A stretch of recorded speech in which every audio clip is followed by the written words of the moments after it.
నమస్కారం ఘంటారావానికి స్వాగతం. ముందుగా ప్రధాన అంశాలు. సీనియర్ ఐపీఎస్లు పీఎస్ఆర్ కాంతిరాణ గున్నీలపై సస్పెన్షన్ వేటు. ముంబై నటి వ్యవహారంలో ప్రభుత్వం చర్యలు.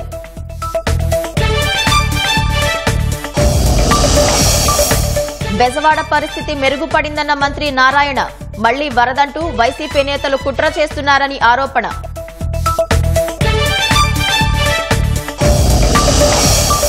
ప్రకాశం బ్యారేజ్ వద్ద సంక్లిష్టంగా బోట్ల తొలగింపు ప్రక్రియ. పడవల తొలగింపునకు తీవ్రంగా శ్రమిస్తున్న అబ్బులు బృందం.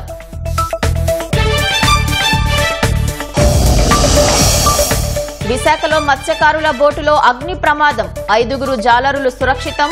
35 లక్షల ఆస్తి నష్టం.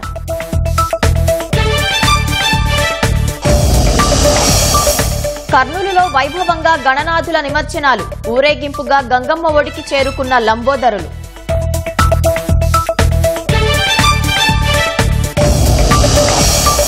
సీఎం పదవికి రాజీనామా చేస్తానన్న కేజ్రీవాల్. ఎన్నికల స్టంట్ అంటూ మండిపడిన బీజేపీ.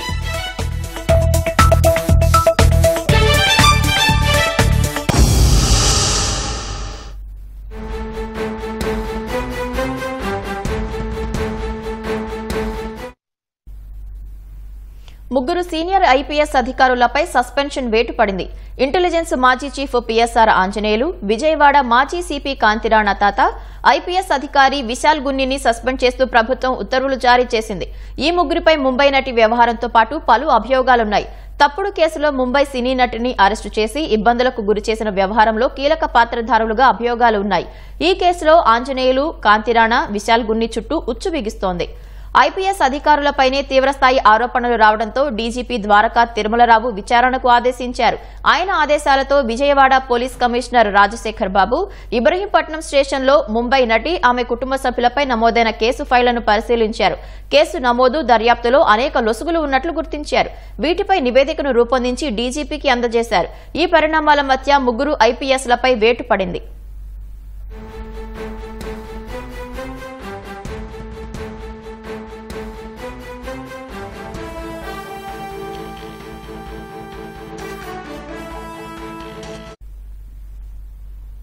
ముంబై నటి కేసులో సీనియర్ ఐపీఎస్లు పీఎస్ఆర్ ఆంజనేయులు, కాంతిరాణ తాత, విశాల్ గున్నిని ప్రభుత్వం సస్పెండ్ చేసింది. మరిన్ని వివరాలు మా ప్రతినిధి ధనుంజయ్ అడిగి తెలుసుకుందాం. ధనుంజయ్, ముగ్గురు సీనియర్ ఐపీఎస్ల అధికారుల సస్పెన్షన్ వివరాలేంటి? మాజీ ఇంటెలిజెన్స్ చీఫ్ గా ఉన్నటువంటి పీఎస్ఆర్ ఆంజనేయులు, అలాగే సిపి కాంతిరాణ తాత, విజయవాడ సిపి కాంతిరాణ తాత, అలాగే డీసీపీ మాజీ విజయవాడ డీసీపీ విశాల్ గున్నిలను సస్పెండ్ చేస్తూ రాష్ట్ర ప్రభుత్వం ఉత్తర్వులు జారీ చేసింది. సినీ నటి జత్వానీ కేసు వ్యవహారంలో ఈ అక్రమాలకు పాల్పడిన అభియోగాలపైన ఈ ముగ్గురు ఐపీఎస్ ని అఖిల భారత సర్వీస్ రూల్స్ ప్రకారం వీరి ముగ్గురిని కూడా సస్పెండ్ చేస్తూ ఉత్తర్వులు జారీ చేసింది. 2024 ఫిబ్రవరి 2వ తేదీ ఉదయం 6:30 గంటలకి ఈ సినీ నటి జత్వానీ కేసు వ్యవహారంలో ఎఫ్ఐఆర్ నమోదు చేసి ఆ తదుపరి వెంటనే మరో గంట వ్యవధిలోనే విశాల్ గున్ని డీసీపీ, అప్పటి విజయవాడ డీసీపీ విశాల్ గున్ని బృందం ముందస్తు డీజీపీకి ముందస్తు సమాచారం ఇవ్వకుండానే ముంబైకి వెళ్లినట్టు ప్రభుత్వం గుర్తించింది. మొత్తం 7:30 గంటలకే ముంబై వెళ్లేటువంటి విమానం ఎక్కినట్టుగా కూడా ఆ దర్యాప్తులో విచారణలో వెల్లడైంది.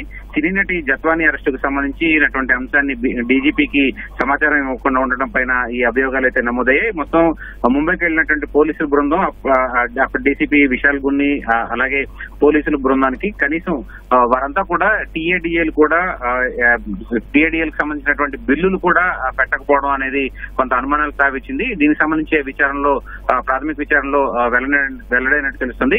ఎఫ్ఐఆర్ నమోదైనటువంటి కొన్ని గంటల్లోనే ఎలాంటి లిఖితపూర్వకమైనటువంటి ఆధారాలు లేకుండానే అరెస్టు వ్యవహారంలో నిర్ణయం తీసుకోవడంపై కూడా రాష్ట్ర ప్రభుత్వం అభియోగాలు నమోదు చేసింది. ఈ వ్యవహారంలో మాజీ ఇంటెలిజెన్స్ డీజీ, అప్పటి చీఫ్ పీఎస్ఆర్ ఆంజనేయులు, అలాగే అప్పటి విజయవాడ సిపి కాంతిరాణ తాత, విజయవాడ డీసీపీ విశాల్ గున్నీలు ఒకే రకంగా వ్యవహరించినట్టు, అక్రమంగా ఆమెను అరెస్టు చేసినట్టుగా కూడా గుర్తించారు. అలాగే అప్పటి విజయవాడ సిపిగా ఉన్నటువంటి కాంతిరాణ తాత ముంబైకి వెళ్లేటువంటి విశాల్ గున్నికి ఆయన బృందానికి కూడా ముంబై ఫ్లైట్ టికెట్లు బుక్ చేయాల్సిందిగా ఆయన సీసీకి కేవలం మౌఖికంగానే ఆదేశాలు జారీ చేసినట్టుగా కూడా ప్రాథమిక విచారణలో వెల్లడైంది. ఈ దర్యాప్తును పర్యవేక్షించినటువంటి అధికారిగా కాంతిరాణ తాత విఫలమైనట్టుగా కూడా రాష్ట్ర ప్రభుత్వం ఉత్తర్వులో పేర్కొంది. ఇక అప్పటి ఇంటెలిజెన్స్ ఇంటెలిజెన్స్ చీఫ్ గా ఉన్నటువంటి సీతారామాంజనేయులు కేసు దర్యాప్తులో అధికార దుర్వినియోగానికి పాల్పడినట్టుగా తేలింది. ఎఫ్ఐఆర్ ఫిబ్రవరి 2వ తేదీన నమోదైతే 31వ తేదీని సీతారామాంజనేయులు అప్పటి విజయవాడ పోలీసులు విశాల్ గున్ని తదితర దర్యాప్తు బృందానికి సీఎంఓకు పిలిపించి సినీ నటి జత్వానీని అరెస్ట్ చేయమని చెప్పి ఆదేశించినట్టుగా ప్రాథమిక విచారణలో తేలింది. మొత్తంగా ఈ వ్యవహారంలో ఈ ముగ్గురు అధికారుల ప్రమేయం ఉండడంతోనే వీరి ముగ్గురిని కూడా సస్పెండ్ చేస్తూ రాష్ట్ర ప్రభుత్వం నిర్ణయం తీసుకుంది. ధనుంజయ్, ముంబై నటి కేసులో ముగ్గురు ఐపీఎస్లపై ఎఫ్ఐఆర్ నమోదైందా? ఇక మీదట కేసు విచారణ ఎలా ఉండే అవకాశం ఉంది? ప్రస్తుతానికి రాష్ట్ర ప్రభుత్వం సస్పెన్షన్ ఉత్తర్వులు జారీ చేసింది. తదుపరి వీరి ముగ్గురు పైన కూడా సీరియస్ యాక్షన్ తీసుకునే దిశగానే రాష్ట్ర ప్రభుత్వం వెళ్తున్నట్టు మనకి సమాచారం అందుతోంది. తదుపరి దీనిపైన ముఖ్యమంత్రి కూడా సీరియస్ గానే ఉన్నట్టు మనకి సమాచారం. అయితే ప్రస్తుతం వీరి ముగ్గురిని కూడా అఖిల భారత సర్వీస్ రూల్స్ ప్రకారం సస్పెన్షన్ చేసినటువంటి రాష్ట్ర ప్రభుత్వం తదుపరి చర్యలకు కూడా క్రమశిక్షణ చర్యలు అలాగే ఇతర చర్యలకు కూడా ఉపక్రమించే అవకాశం అయితే కనిపిస్తోంది. రైట్, ధన్యవాదాలు ధనంజయ్.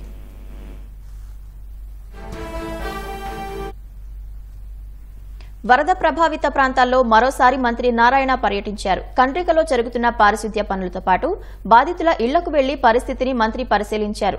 విజయవాడ పరిస్థితి మెరుగుపడిందని నారాయణ తెలిపారు. ఫైర్ ఇంజన్లతో ఇళ్లను శుభ్రం చేయిస్తున్నామన్నారు. మళ్లీ వరద అంటూ తప్పుడు ప్రచారం వైసీపీ కుట్రగా భావిస్తున్నామని అభిప్రాయపడ్డారు. త్వరలో సీఎం గారు యాక్చువల్గా ప్యాకేజ్ కూడా అనౌన్స్ చేస్తారు.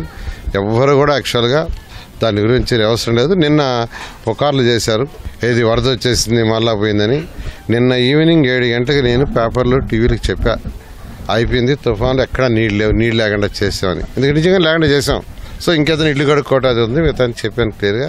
చెప్పిన 1 గంటకి ఈ పుకారు పుట్టించారు. నేను ఇక్కడ చేసేసి ఇంటికి పోయాను. ఇంటికి పోయే లోపల కలెక్టర్ దగ్గర నుంచి ఫోన్ వచ్చింది, సార్ ఇలా అని. టీవీలో నాకు ఫోన్ చేశారు, ఏం సార్ అని. వెంటనే బుడమేరులో ఎంత వాటర్ ఫ్లో అవుతుందంటే 800 క్యూసెక్స్, 800 క్యూసెక్సే. బుడమేరు కెపాసిటీ 15,000 క్యూసెక్స్ వచ్చినా బుడమేరులో ఫ్లడ్ రాదు. 1500 వరకు ఎటువంటి ఇబ్బంది లేదు. ఎవ్వరు వదంతులు నమ్మొద్దు. ఇది కేవలం నిన్న కంప్లీట్ చేసామని నేను స్టేట్మెంట్ ఇవ్వటం వల్ల, ఎక్కడా నీళ్లు లేవని ఇవ్వటం వల్ల భ్రమభ్రాంతులు చేయడానికి మా యొక్క ఆపోజిషన్ వాళ్ళు ఎవరైతే ఉన్నారో వైసీపీ వాళ్ళు యాక్చువల్ ఇచ్చిన స్టేట్మెంట్ ఎవరో చేశారు. దానికి డీజీ గారు కూడా చెప్పాము, డీజీపీ గారికి వెంటనే దాని మీద ఎంక్వైరీ చేయమని. ఎవరు చేశారో వాళ్ళ మీద కఠిన శిక్షణ తీసుకోవడం జరుగుతుంది. విజయవాడ వరద బాధితులను ఆదుకునేందుకు సీఎం సహాయ నిధికి దాతల విరాళాలు కొనసాగుతున్నాయి. ముఖ్యమంత్రి చంద్రబాబును హైదరాబాద్ లో కలిసిన పలువురు దాతలు విజయవాడ వరద బాధితుల కోసం సాయం అందించారు. GVK foundation chairman GV Krishna Reddy, GV Sanjay Reddy కలిపి 5 కోట్ల రూపాయలు అందజేశారు. Coromandel international chairman Arun Algappa, MD Shankar Subrahmanyam 1.5 కోటి ఇచ్చారు. కాంటినెంటల్ కాఫీ తరపున చల్లా శ్రీశాంత్ 1.11 లక్షలు అందజేశారు.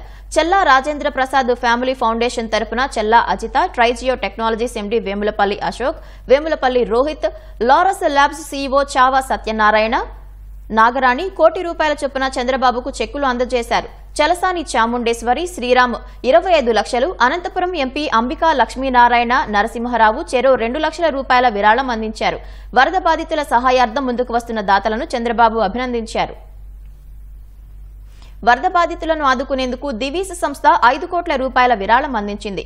సంస్థ సీఈఓ దివికిరణ్ హైదరాబాద్ లో మంత్రి లోకేష్ ను కలిసి చెక్కు అందజేశారు. ఈ నెల 1వ తేదీ నుంచి 8వ తేదీ వరకు వరద బాధితులకు ఆహారాన్ని అందజేసేందుకు అక్షయ పాత్ర ఫౌండేషన్ కు దివీస్ సంస్థ 4.8 కోట్ల రూపాయలు ఇచ్చింది. మొత్తంగా వరద బాధితుల కోసం 9.8 కోట్ల రూపాయల విరాళాన్ని అందించిన దివీస్ సంస్థను మంత్రి లోకేష్ అభినందించారు. ముఖ్యమంత్రి చంద్రబాబు పిలుపుతో వరద బాధితులను ఆదుకునేందుకు ముందుకు వస్తున్న దాతలకు లోకేష్ కృతజ్ఞతలు తెలిపారు. విశాఖ ఫిషింగ్ హార్బర్ నుంచి వేటకు వెళ్లిన మత్స్యకారుల బోట్లో అకస్మాత్తుగా మంటలు చెలరేగాయి. సముద్ర తీరానికి 35 నాటికల్ మైళ్ల దూరంలో ఈ ప్రమాదం జరిగింది. బోటులో మంటలు వచ్చిన సమయంలో 5 మత్స్యకారులు ఉండగా వారంతా సముద్రంలోకి దూకారు. సమీపంలో ఉన్న మరో బోటులోని మత్స్యకారులు వీరిని కాపాడి క్షేమంగా ఒడ్డుకు చేర్చారు. ఈ ఘటనలో 35 లక్షల విలువైన బోటు పూర్తిగా మంటల్లో కాలిపోయింది. ప్రమాదంపై మంత్రి అచ్చెన్నాయుడు ఆరా తీశారు. ఇలాంటి ప్రమాదాలు జరగకుండా తీసుకోవాల్సిన జాగ్రత్తలపై మత్స్యకారులకు అవగాహన కల్పించాలని అధికారులను ఆదేశించారు.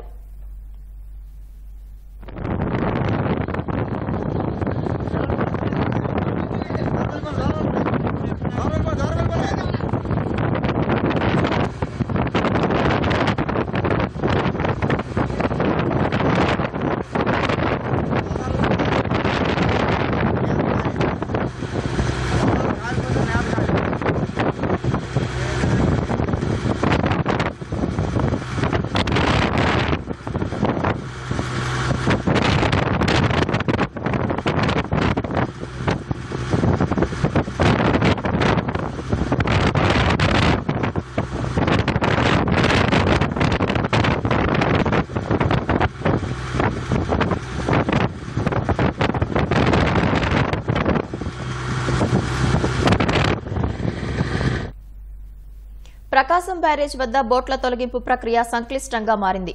బోట్లను ఒడ్డుకు తెచ్చేందుకు 6 రోజులుగా శ్రమిస్తున్నారు. ఈ రోజు అమలు చేసిన ప్లాన్ సఫలం కాకపోవడంతో బోట్లను బయటకు తెచ్చేందుకు సోమవారం మరో ప్రణాళిక అమలు చేసే యోచనలో ఉన్నారు. నదిలో చిక్కుకున్న 2 బోట్లను గడ్డర్లతో కలిపారు.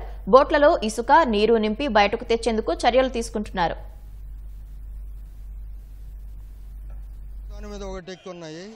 వాటిని అబ్బుల్ గారి టీంతోనూ వాటితో సహాయంతో కొంత దూరం డైవర్ సహాయంతో దాన్ని విడగొట్టాం. 3 పడవల నుంచి ఒక పడవ దాని మీద నుంచి జారి ముందుకు వచ్చి ఇది ఆల్రెడీ కట్ చేయటం వల్ల ఆల్రెడీ దానికి ఇంతకుముందు దెబ్బ తగిలి నీళ్లు పోవటం వల్ల ఆ బోటు లాగుతుంటే మునిగిపోయి కింద ఇసుకలో కూరుకుపోయింది.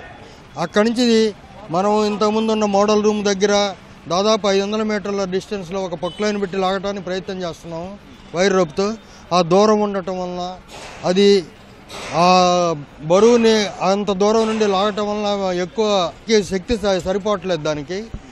అందువల్ల మూమెంట్ అయితే అక్కడి నుంచి ఇంతకుముందు ఉన్న పరిస్థితి నుంచి ఒక 20 మీటర్ల కదిలి ముందుకు వచ్చింది. కానీ భూమిలో నీళ్లలో మునిగింది.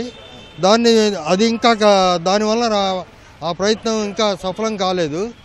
అది అట్లాగే ఉంచి ఇప్పుడు ఈ ప్రయత్నంతో అది అక్కడి నుంచి దాని సహాయంతో వీటి సహాయంతో తీసుకురావడానికి ప్రయత్నాలు చేస్తున్నాం. ఇప్పుడు ఈ 2 బోట్లు ఒకదానికొకటి ఆ బోటుకి మధ్యలో దానికి అటు ఇటుగా వీటిని పంపించి 3 బోట్లలో కింద నుంచి దాన్ని కొద్దిగా లేపి ఈ బోట్లలో కొంత వాటర్ నింపితే ఇవి కిందకు దిగుతాయి. అవి డీవాటర్ చేసి వాటిని చైన్ పుల్లీ బ్లాక్స్తో పైకి లేపడానికి ప్రయత్నించి అది కొద్దిగా పైకి లేస్తే ఈ 2 బోట్ల సహాయంతో ఆ బోట్ని ముందు ఇంకా వేరే బోట్లు ఆ పొక్లైన్ ఆ రోప్ సహాయంతో ముందుకు తీసుకురావాలని ప్రయత్నం చేస్తున్నాం. ఆలోచనలు అందరి సమీకరించుకుని ఆ ఆలోచనలతో చేస్తున్నాం. తెలుగుదేశం కేంద్ర కార్యాలయంపై దాడి కేసులో వైసీపీ నేత మాజీ ఎంపీ నందిగం సురేష్ ను పోలీసులు కస్టడీలోకి తీసుకుని ప్రశ్నించారు. ఈ నెల 5న నందిగం సురేష్ ను పోలీసులు అరెస్టు చేయగా కోర్టు 14 రోజులు రిమాండ్ విధించింది. అప్పటి నుంచి గుంటూరు జిల్లా కారాగారంలో ఉన్న నందిగం సురేష్ ను కోర్టు 2 రోజుల కస్టడీకి అనుమతించింది. ఈ మేరకు ఈ ఉదయం జైలు నుంచి మంగళగిరికి తీసుకెళ్లిన పోలీసులు సురేష్ ను ప్రశ్నించారు. సోమవారం కూడా సురేష్ ను విచారించనున్నారు. మద్యం కేసులో బెయిల్పై విడుదలైన ఢిల్లీ సీఎం కేజ్రీవాల్ సంచలన ప్రకటన చేశారు. 2 రోజుల తర్వాత ముఖ్యమంత్రి పదవికి రాజీనామా చేయనున్నట్లు ఢిల్లీలో జరిగిన పార్టీ కార్యకర్తల సమావేశంలో తెలిపారు. ప్రజలు తనను నిజాయితీపరుడని తేల్చే వరకు ముఖ్యమంత్రి పదవి చేపట్టబోనని తేల్చి చెప్పారు. జైలు నుంచి వచ్చిన తాను అగ్ని పరీక్ష ఎదుర్కోవాలని నిర్ణయించుకున్నట్లు వివరించారు. తన దృష్టిలో రాజ్యాంగమే సుప్రీమని పేర్కొన్న కేజ్రీవాల్ ప్రజాస్వామ్యంపై గౌరవంతోనే అరెస్ట్ అయినప్పటికీ పదవికి రాజీనామా చేయలేదన్నారు. 2 రోజుల్లో ఆమ్ ఆద్మీ శాసనసభా పక్షం సమావేశమై కొత్త సీఎంను ఎన్నుకుంటుందని తెలిపారు. భాజపాయేతర పాలిత రాష్ట్రాల ముఖ్యమంత్రులు ఎవరూ కేసుల కారణంగా రాజీనామా చేయవద్దని ఆయన కోరారు. బీజేపీ కుట్రలను ఎదుర్కొని ఆమ్ ఆద్మీ ఒక్కటే సమర్థంగా నిలబడిందని కేజ్రీవాల్ పేర్కొన్నారు. फरवरी में चुनाव है. आज इस मंच से मैं मांग करता हूं कि ये चुनाव नवंबर में कराए जाए, महाराष्ट्र के साथ कराए जाए. और जब तक आपका फैसला नहीं आएगा तब तक मैं जिम्मेदारी नहीं संभालूंगा. और मैंने जैसे बताया 2 दिन के बाद मैं अपना इस्तीफा दूंगा. जब तक चुनाव नहीं होते तब तक मेरी जगह आम आदमी पार्टी से कोई और मुख्यमंत्री बनेगा. अगले 2-3 दिन के अंदर विधायक दल की मीटिंग होगी और विधायक दल की मीटिंग में अगले मुख्यमंत्री के नाम का तय किया जाएगा. मनीष जी का भी कहना है कि ये दिल्ली के उप मुख्यमंत्री और शिक्षा मंत्री और मंत्री का पद तभी संभालेंगे जब दिल्ली की जनता कहेगी कि मनीष सिसोदिया ईमानदार. तो मैं और मनीष सिसोदिया हम दोनों का फैसला आपके हाथ में है. हम दोनों जनता की अदालत में जा रहे हैं. 2 రోజుల్లో సీఎం పదవికి రాజీనామా చేస్తానన్న కేజ్రీవాల్ వ్యాఖ్యలను బీజేపీ తిప్పికొట్టింది. సీఎం పదవికి రాజీనామా చేస్తున్నట్లు ప్రకటించడం ద్వారా కేజ్రీవాల్ తన నేరాన్ని అంగీకరించినట్లేనని బీజేపీ ఆరోపించింది. ఆమ్ ఆద్మీ పార్టీ ఆప్లోని అంతర్గత పోరు వల్లే రాజీనామా చేసే ఆలోచనలో ఉండొచ్చని అనుమానం వ్యక్తం చేసింది. రాజీనామా కేవలం రాజకీయ స్టంట్ మాత్రమేనని మండిపడింది. తన సతీమణి సునీత కేజ్రీవాల్ ను సీఎం చేయాలనే ప్రణాళికలో భాగంగానే కేజ్రీవాల్ రాజీనామాకు సిద్దమయ్యారని బీజేపీ అధికార ప్రతినిధి షహజాద్ పూనావాలా విమర్శించారు. అవసరాల నుంచి రాజకీయ ప్రయోజనాలు సాధించడంలో కేజ్రీవాల్ పీహెచ్డీ చేశారని ఎద్దేవా చేశారు. మద్యం కేసులో సుప్రీంకోర్టు బెయిల్ మంజూరు చేసినందున కేజ్రీవాల్ రాజీనామా డ్రామా ఆడుతున్నారని మండిపడ్డారు. కేజ్రీవాల్ ఎమోషనల్ కార్డు ప్లే చేస్తున్నారని పూనావాలా విమర్శించారు. జైల్లో ఉన్నప్పుడు రాజీనామా ఊసెత్తని కేజ్రీవాల్ బయటకొచ్చిన 48 గంటల్లోపు ఆ నిర్ణయానికి రావటం వెనుక ఆంతర్యం ఏమిటని బీజేపీ ఎంపీ సుధాంశు త్రివేది ప్రశ్నించారు. ఈ 48 గంటల్లో ఏం జరిగిందో ప్రజలకు చెప్పాలని డిమాండ్ చేశారు. ఆప్ అవినీతి పార్టీగా పేరు పొందిందని, ఆ ఇమేజ్ ను మార్చడానికే కేజ్రీవాల్ రాజీనామా స్టంట్ చేస్తున్నారని బీజేపీ మరో అధికార ప్రతినిధి ప్రదీప్ భండారి ఆరోపించారు. మన్మోహన్ సింగ్ ను డమ్మీ ప్రధానిని చేసి తెర వెనుక సోనియా గాంధీ ప్రభుత్వం నడిపినట్లుగా కేజ్రీవాల్ కూడా ఆ విధంగానే చక్రం తిప్పాలని అనుకుంటున్నారని విమర్శించారు. జార్ఖండ్ లో చొరబాటు సంఘటనలు అతిపెద్ద సమస్యగా మారాయని ప్రధాని నరేంద్ర మోదీ ఆందోళన వ్యక్తం చేశారు. జంషెడ్పూర్ లో జరిగిన పరివర్తన్ మహార్యాలీలో పాల్గొన్న ప్రధాని మోదీ బంగ్లాదేశ్ రోహింగ్యాల చొరబాట్లు జార్ఖండ్ కు ముప్పుగా మారాయన్నారు. చొరబాట్ల కారణంగా జార్ఖండ్ లో గిరిజన జనాభా తగ్గిపోతుందని తెలిపారు. చొరబాటుదారులు స్థానిక గిరిజనుల భూములను లాక్కోవటమే కాకుండా ఆడబిడ్డలపై అఘాయిత్యాలకు పాల్పడుతున్నారని ప్రధాని ఆరోపించారు. జార్ఖండ్ లో ఓటు బ్యాంకు రాజకీయాల కోసం బంగ్లాదేశీ రోహింగ్యాల చొరబాట్లను జేఎంఎం సంకీర్ణ ప్రభుత్వం ప్రోత్సహిస్తుందని విమర్శించారు. అంతకుముందు 6 వందే భారత్ రైళ్లను ప్రధాని మోదీ వర్చువల్ గా ప్రారంభించారు. అనంతరం జార్ఖండ్ లో 660 కోట్లతో చేపట్టిన ప్రాజెక్టులను కూడా వర్చువల్ గా ప్రారంభించారు. ప్రధానమంత్రి గ్రామీణ ఆవాస్ యోజన కింద 32,000 మంది లబ్దిదారులకు ఇళ్ల పత్రాలను వర్చువల్ గా పంపిణీ చేసిన ప్రధాని మోదీ ఇళ్ల నిర్మాణానికి మొదటి విడతగా 32 కోట్లు విడుదల చేశారు. झारखंड का बहुत बड़ा मुद्दा घुसपैठ हर झारखंडी के लिए चिंता का विषय बना हुआ। 2-3 दिन पहले ही झारखंड हाईकोर्ट ने एक स्वतंत्र पैनल से घुसपैठ की जांच के आदेश दिया है, लेकिन यहां जेएमएम सरकार ये मानने के लिए तैयार नहीं है। आज संथाल परगना और कोल्हान में बांग्लादेशी और रोहिंग्या घुसपैठ बहुत बड़ा खतरा है। इस पूरे क्षेत्र की पहचान, यहाँ की डेमोग्राफी बहुत तेजी से बदल रही है। కర్నూలులో గణేష నిమజ్జనం సందర్భంగా శోభాయాత్ర వైభవంగా సాగుతోంది. ఆ విశేషాలను మా ప్రతినిధి శ్యామ్ ప్రత్యక్ష ప్రసారం ద్వారా అందిస్తారు. కర్నూలు నగరంలో వినాయక నిమజ్జనం అంగరంగ వైభవంగా జరుగుతుంది. ప్రస్తుతం మనం వినాయక ఘాట్ వద్ద ఉన్నాము. వినాయక్ ఘాట్ వద్ద ఒక సందడి వాతావరణం నెలకొంది. వినాయక్ ఘాట్ వద్ద ఒక పండగ వాతావరణం చూస్తున్నాము. ఏ విధంగా భక్తులు వినాయక్ ఘాట్ వద్దకు చేరుకుని ఈ కార్యక్రమాన్ని తిలకిస్తున్నారో మనం చూడొచ్చు. పెద్ద పెద్ద వినాయకులు వినాయక్ ఘాట్ వద్దకు చేరుకుంటున్నారు.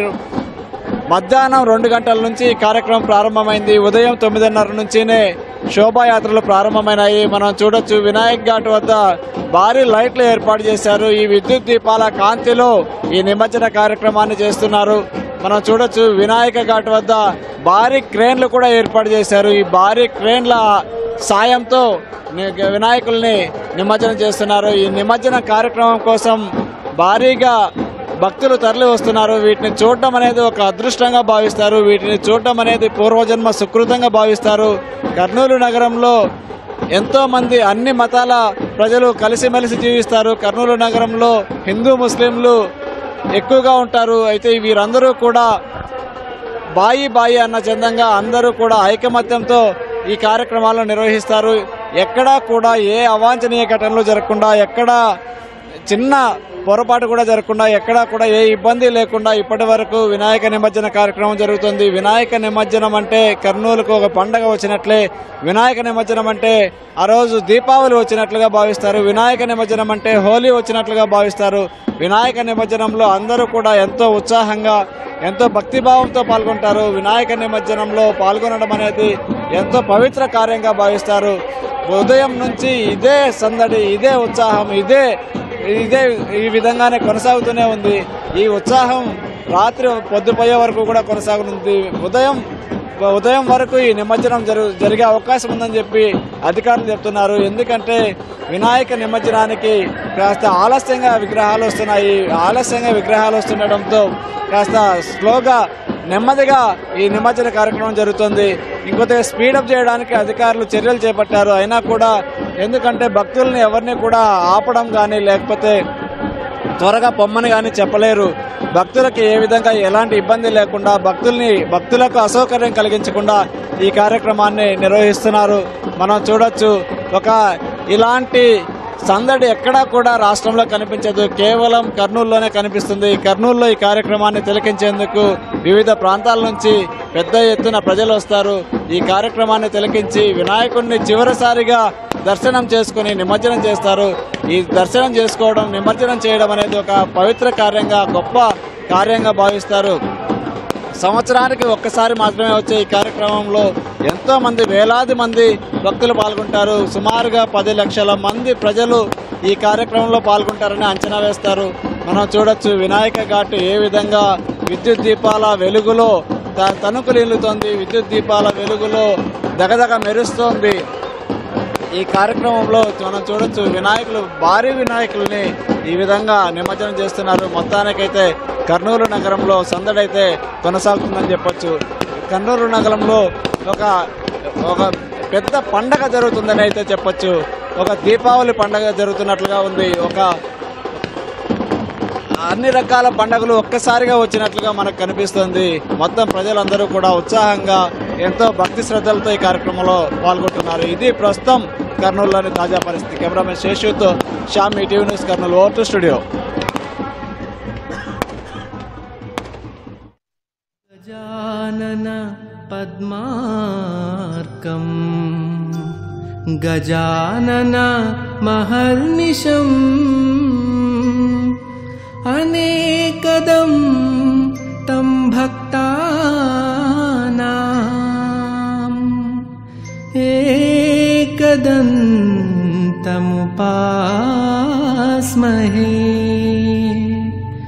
ఏకదంతముపాస్మహే.